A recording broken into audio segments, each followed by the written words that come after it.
हाँ एगो बात समझे थे, आज के डेट में सार अत्यंत बेईमान लोग हो गए हैं। कौन बेईमान? एकदम नहीं पूछा। अपन के अपन ने बुझे थे जो संगी साथी में रहे। कोई नहीं बुझे के करो, वो तो अपने दुनू छी जाते दिन से दोस्ती के बचा कर रखने। अपनों का टूटते कहियो। चल दोस्तन हाँ इस पाई के चक्कर में हाँ। लोग किसी करते भगवान जाने, बुझलिए? जा ठीक है ना रे? अपने दार में कहीं छुप अपने कहीं से बर्दाश्त करिए दान में ठमून और में। इनमें हाँ बाप रे, अरे बाप रे। चल सार नहीं था, हमरा नहीं मालूम है सार तू चित्तर के नीचे उत्तर भरे सार पैसा रख ले थी, तू हमरे पढ़ा दे तू सार आए सार कहीं के नहीं कर तो हमरा आँख में रखा नहीं है, हमने देखलिए पैसा रख लिया। पहले हम देखलिए।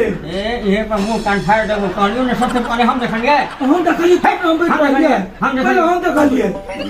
ये कहलियो ना हम देखलिए। एना नहीं होतो। हां तू देखलिए हम देखलिए।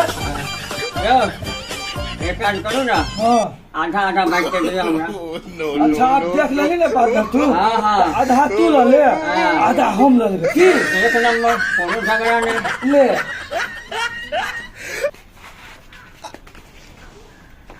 ये सब क्या देखना पड़ रहा है? अच्छा है मैं अंधा हूँ। के चक्कर में तो सार 5 के दूध टुकड़ी कर देते हैं।